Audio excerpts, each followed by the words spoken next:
On today's show, we break down what is very possibly the most emotional game that Team Canada's men's team has played since 1972 with the Summit Series against the Soviet Union, and we look ahead at the future of the Canada versus USA rivalry.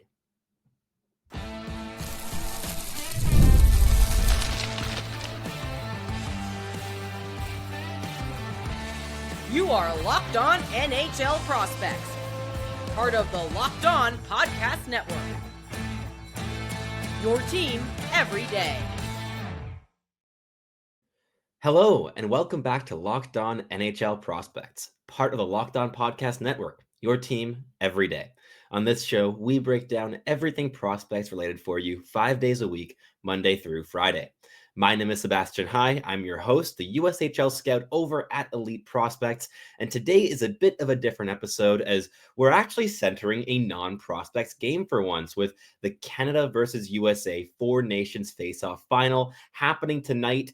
This video is probably going to be uploaded right around puck drop, so for anyone listening after the game, very curious to see what's going to happen afterwards, of course, but this is such an emotional kind of game, and we're going to be breaking that down in today's episode. We'll be looking at this moment in history, why this is such an emotional confrontation for these two teams, as well as some keys for Canada and keys for the USA in terms of winning this, as well as looking a little bit historically in terms of other big emotional hockey games and what sports can mean in terms of nationalism, patriotism, and fighting for your country's sovereignty.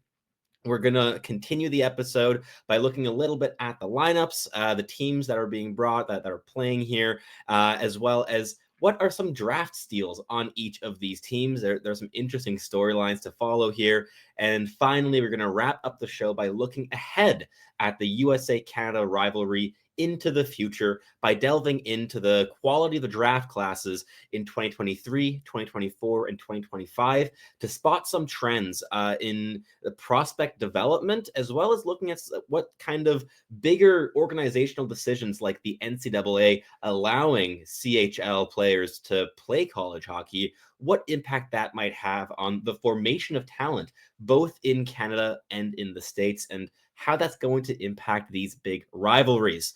So it's a pretty loaded episode, a very different theme to usual. So strap in, grab something to sip on, whether it be a warm drink or a cold one. I'm definitely sticking with something warm at the moment as it's rather cold here in Montreal.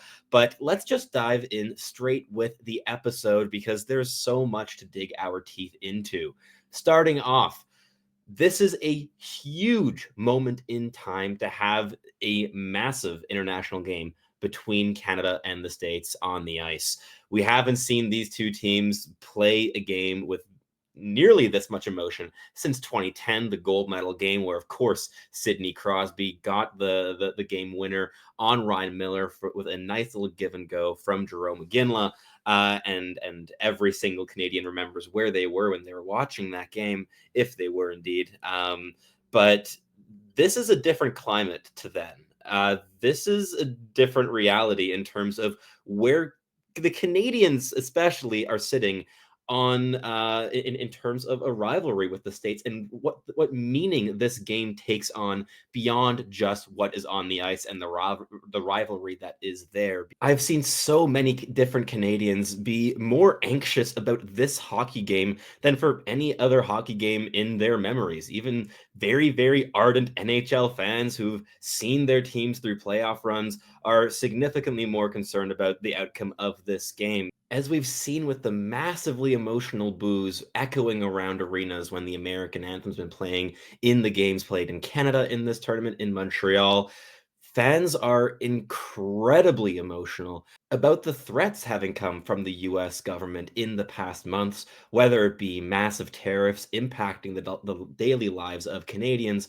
and the not so casual throwing around of annexation terms and 51st states and calling the Canadian Prime Minister governor. There's been a lot of this rhetoric about annexation towards Canada that has a lot of Canadians feeling extremely defensive and wanting to protect their own sovereignty. And that's bleeding through onto the ice for this team. It is an incredibly emotional matchup between these two lineups where the Canadians are going to come out fighting tooth and nail. It won't matter that this lineup is made up of superstars earning millions of dollars.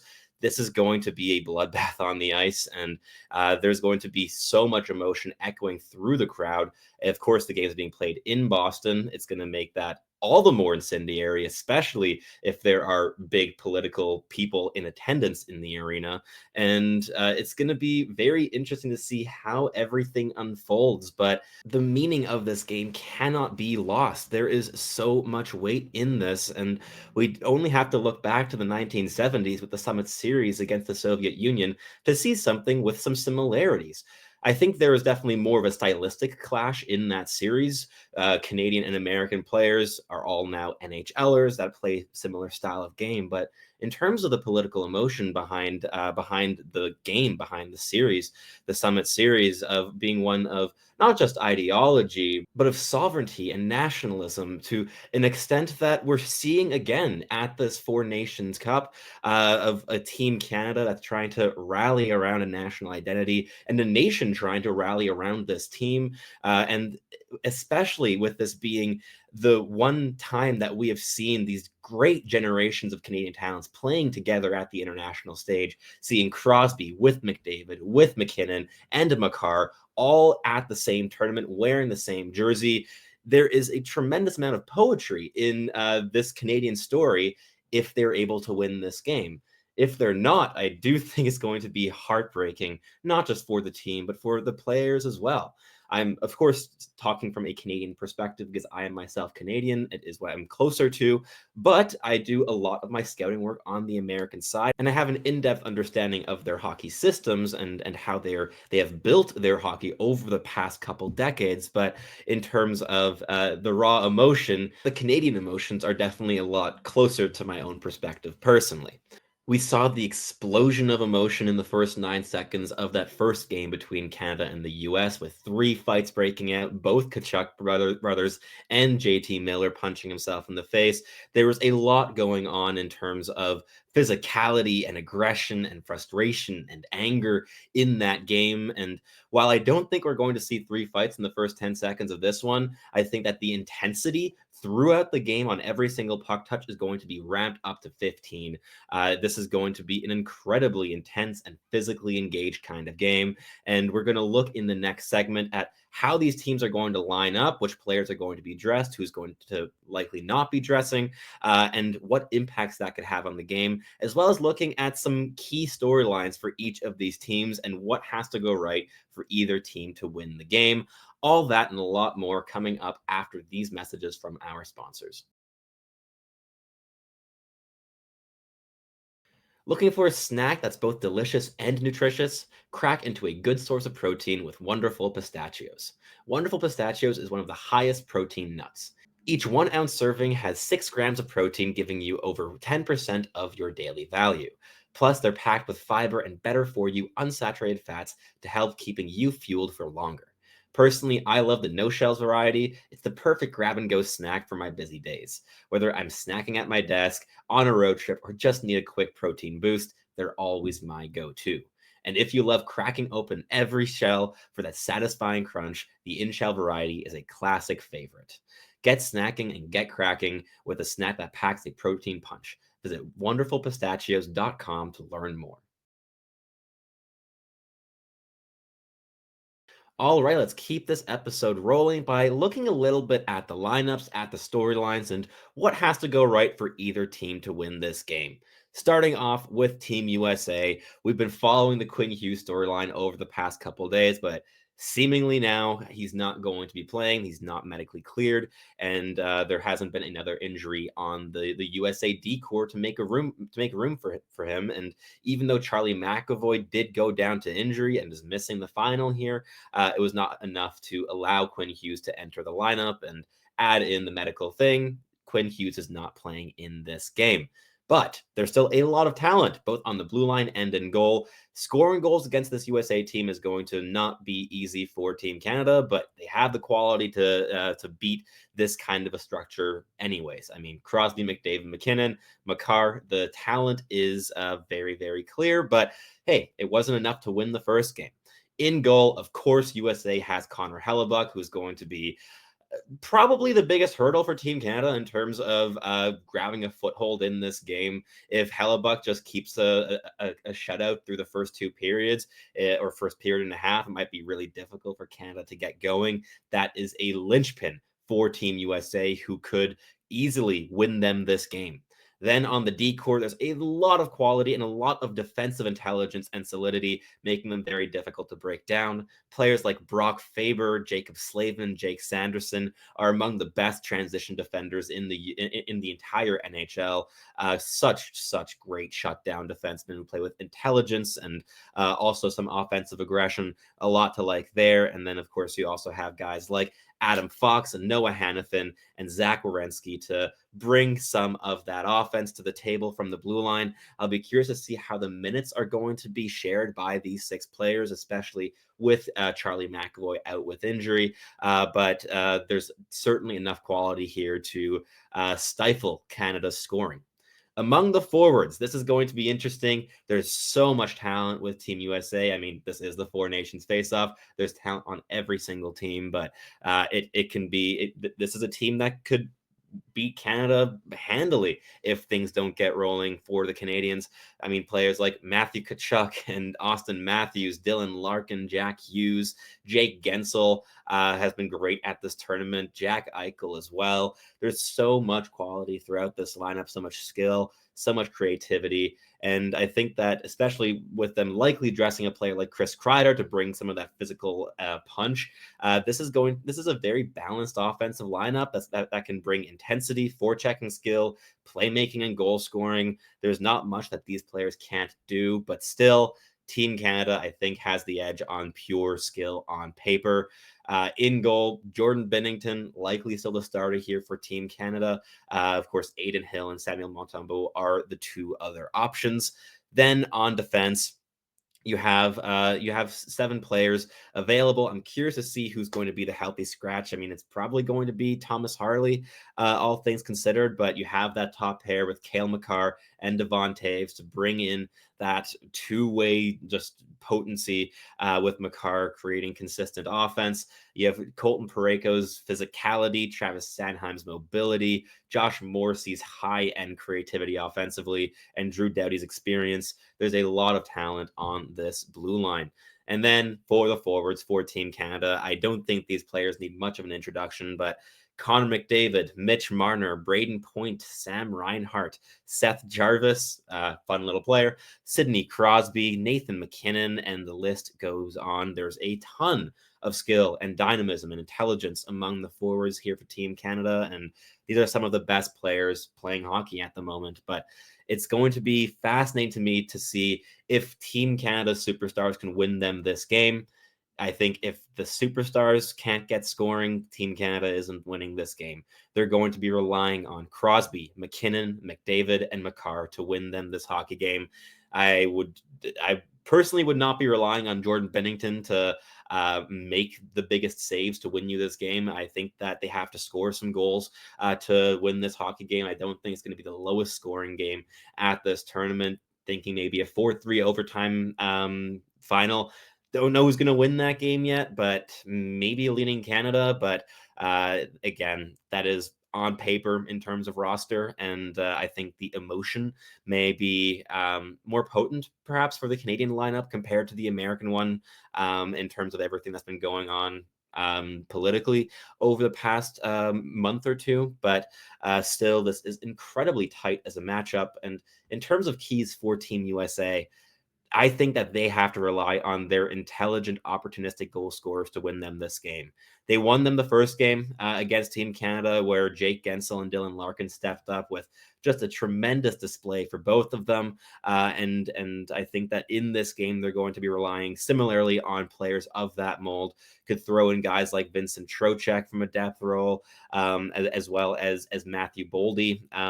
Kyle Connor, if he's playing, I think he might be a healthy scratch for this game. But if he's dressed, that is certainly a player that should be relied on, creating goal scoring chances, and ideally scoring at least a goal in this game. But there's so much skill on both of these sides, and I think that goaltending is also going to be a key storyline. Connor Hellebuck versus Jordan Binnington is a clear mismatch, in my opinion, and you could throw in pretty much any Canadian goaltender, and that still be the case. And I also think that the U.S. could dress Jake Ottinger and still have that advantage, and probably also dress Jeremy Swayman and keep that advantage. I think all three American goaltenders beat the three Canadian netminders, so that is a clear difference in quality.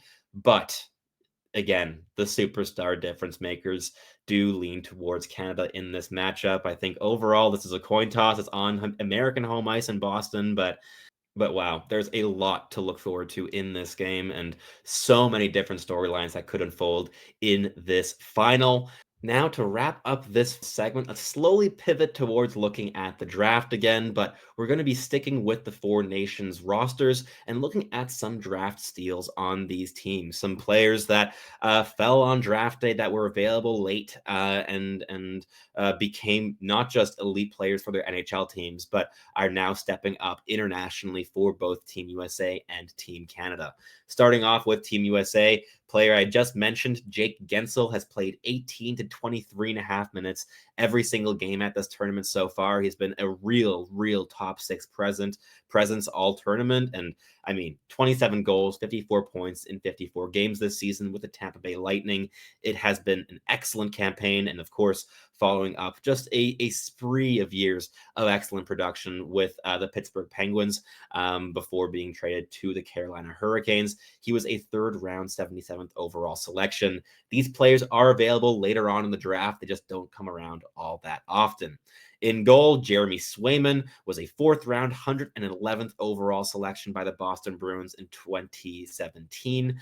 And he is now on an $8.25 million a year contract, had a 916 save percentage last season, is down to an 898 this season. It hasn't been as smooth sailing, but Boston as a whole has been a little bit difficult this year. But overall, this is one of the better goaltenders in the NHL, and a player that was selected in the mid rounds. So certainly some hope for teams with a lack of high end draft selections. There's definitely quality to be found in the middle rounds on draft day. And then last but not least, one of the youngest players on Team USA, probably the youngest player on the team, Brock Faber, the 2020 second round selection, 45th overall by the Los Angeles Kings, was then traded to the Minnesota Wild in the Kevin Fiala deal and has been lights out as a number one defenseman in Minnesota ever since. He's a perpetual 22, 23 plus minute a night player, at number one right D in that depth chart. And he's not the biggest offensive producer. I mean, he did score 47 points in 82 games last season, but his value comes on the defensive side of the puck with his intelligence and mobility. And he's a guy that I think could be a difference maker even at this tournament as one of the youngest players here. And certainly a steal on draft day, even though he's not suiting up for the team that picked him.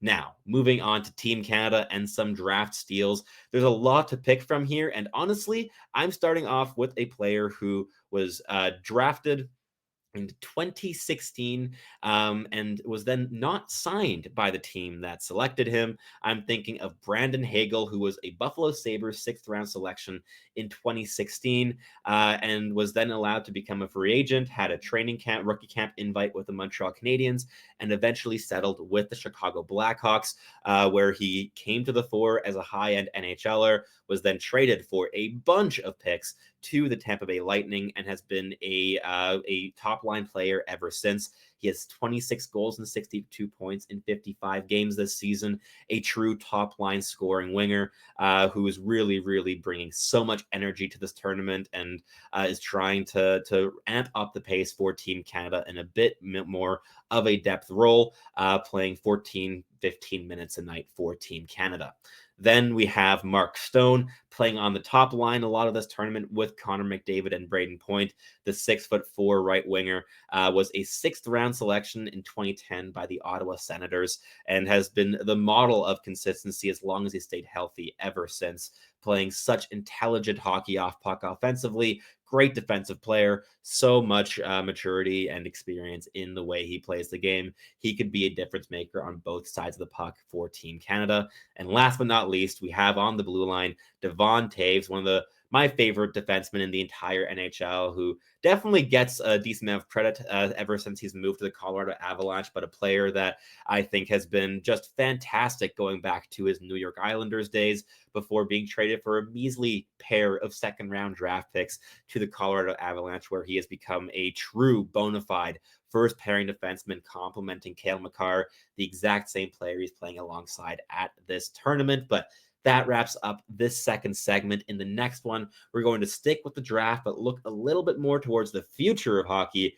rather than today, with a breakdown of the 2023, 2024, 2025 draft classes and comparing Canadian and American talent, as well as noting what the NCAA decision to allow CHL talents, what effects that's going to have on the development of talents on both sides of the border. All that and a lot more after these messages from our sponsors.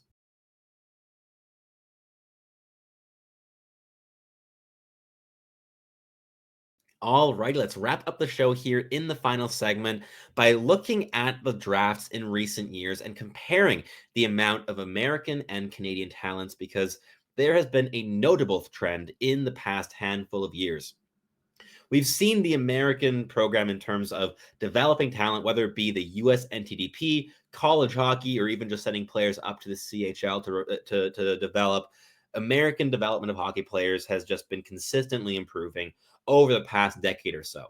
However, over the past couple drafts, we have seen Canada make a bit of a resurgence in terms of dominating the top end of the draft. In 2023, we saw 12 Canadian players selected in the first round versus 6 Americans.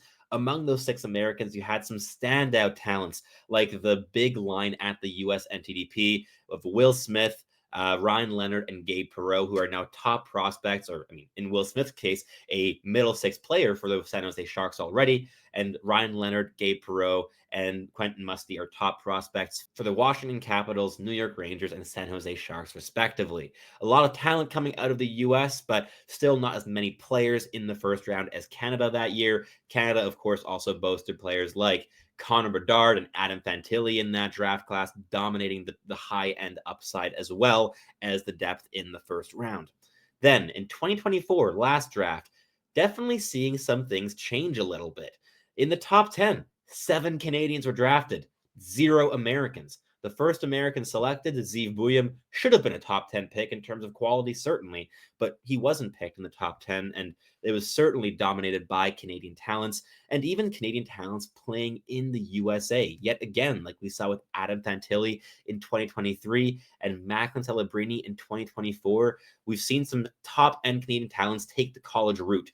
But this is likely going to change because of the NCAA decision to allow CHL graduates to play college hockey. A lot of these Canadian exports and elite Canadian talents that have decided to forego the CHL in order to develop in the NCAA will now no longer have to pick either or. They could go the WHL or OHL or QMJHL route before pivoting to college hockey afterwards. That's going to open up the door for Canada to develop its own elite level talents, because we have seen now in the last couple seasons some of the best players that Canada's developed going to the US to refine their crafts, and that might change now with this new decision. Of course, then in the 2024 draft, to go back to it, in the top 32, Canada also dominated it entirely. 18 Canadians were selected in the first round against just 4 American players. And this disparity may only grow in the 2025 NHL draft. This year's class has a bunch of talent on the north side of the border. Canada has so many of the players that are contending for top 10, top 20 first round draft selections, and the US has a couple. On the American side, in terms of top 10 selections, James Higgins is the one slam dunk who's going to go top 5 most certainly.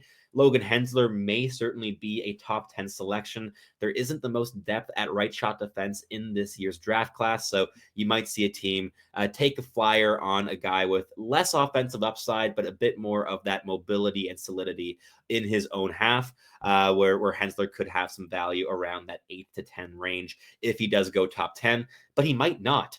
And if Higgins is the only top 10 selection, there are 9 other players I think could contend for first round picks, and not all of them are going to do so. I think maybe 7 of those 9, 6 of those 9 are going to be selected on day one of the draft. And the players that I'm thinking of there are Blake Fiddler, who's developing with the Edmonton Oil Kings in the WHL, Shane Van Sage playing in the NCAA, Cullen Potter playing with Arizona State University in the NCAA, William Moore, Jack Murtagh, Charlie Trethewey, and Cole McKinney, all of the NTDP. These are the top NTDP players this season, those 4 guys, and I think they're all guys that could go anywhere between 25 and 40 on draft day.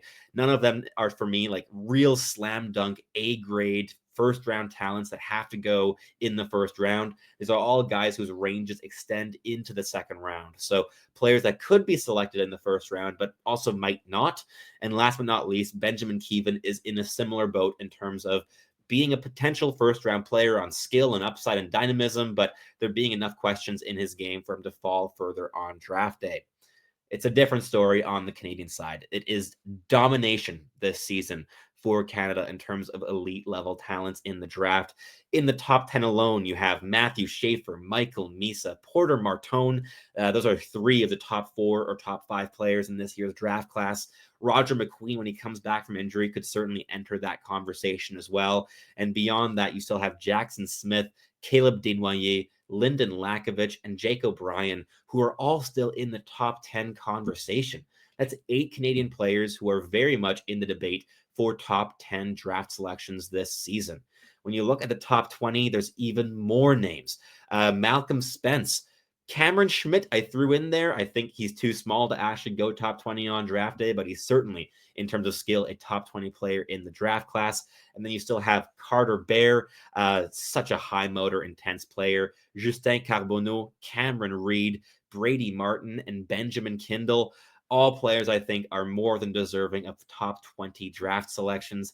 And to round out the first round, you have guys like Braden Coots, Cole Retchney, Kayshawn Aitchison, Bill Zonin, goaltender Joshua Ravensbergen, and high-scoring winger Nathan Bame of the WHL for another 6 players in that range. That gives you 21 very clear first-round contenders from Canada versus maybe 6 or 7 from Team USA. That's a massive gap between the 2 countries.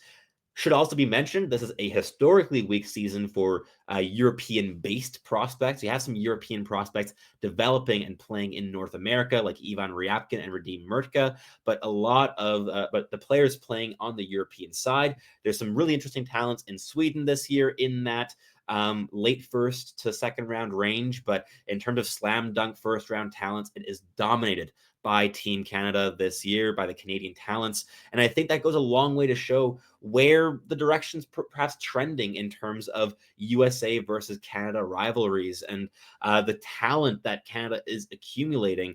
I think that the NCAA decision to allow WHL talents is only going to further help Canadian players develop and also stay in Canada for longer portions of their development before moving on to college hockey and kind of simmering their game at the CHL level. And beyond that, with these draft trends, with seeing how much talent is concentrated among Canadian players, for instance, over American, I do believe that Team Canada is going to be well set in terms of this rivalry against the States on the ice for the next decade and a half. In terms of the talents coming through at the moment, I mean, if we look further back, of course, we have the Connor Bedards as well. A lot of these young players from on the Canadian side that have been coming through in recent years, and even players that aren't at this tournament for Team Canada who are captains for their NHL teams, like Nick Suzuki comes to mind, a player that could be a stalwart as a bottom 6 center for Team Canada down the road.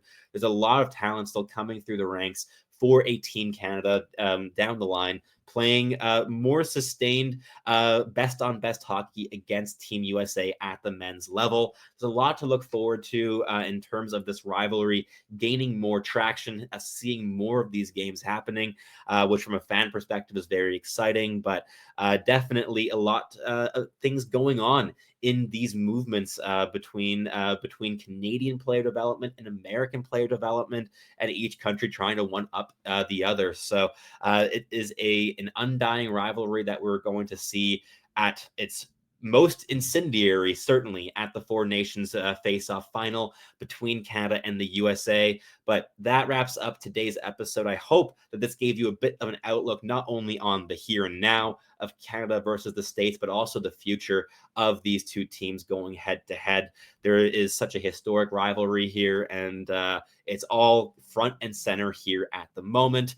Thank you so much for tuning in. If you're watching on YouTube, please leave us a comment, like, subscribe. Let me know what you thought about the episode down below. What are your thoughts about the Canada versus USA rivalry? What are your takeaways from this game if you're listening to this after the fact? Who are the standout players? What standout storylines? What are you most angry or disappointed or excited about after this game? I'd love to hear from you in the comments down below. If you're listening on your favorite podcasting platform, please do make us your first listen of the day. For your second listen of the day, you can head on over to Locked On Fantasy Hockey, where Flip and Steel break down everything in the fantasy world for you, where you can learn to build not only the most competitive, but the most sustainable fantasy hockey roster. Thanks so much for listening. I'm your host, Sebastian High. Enjoy this massive game of hockey, and I hope that you tune back in very, very soon.